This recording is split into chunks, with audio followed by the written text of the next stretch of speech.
প্রিয় দর্শক, আসসালামু আলাইকুম। দেখেন, এটা হচ্ছে হাসান সৈয়দ সোহরাওয়ার্দী মেডিকেল কলেজ এর সামনে একটি একেবারে মেইন গেটের সামনে মেইন রাস্তায় একটি ফুটওভার ব্রিজ নির্মাণ করা হয়েছে এবং এটি এখনও কোনো অবস্থাতেই এটা ব্যবহার করছে না কোনো পথচারী।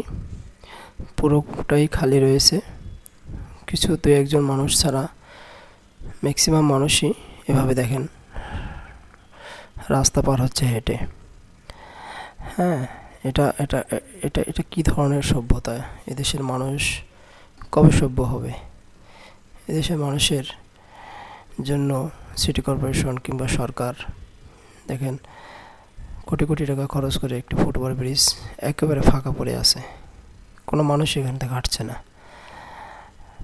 এভাবে প্রতিনিয়ত জীবনের ঝুঁকি নিয়ে পথচারীরা রাস্তা পার হচ্ছেন।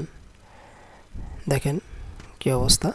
এই যে এই ভাইটি হেঁটে যাওয়ার চেষ্টা করছেন, এই যে আর একটা ভাই, এর সাথে আরেকটি আপু। কী অবস্থা দেখেন, এটা কিভাবে সম্ভব?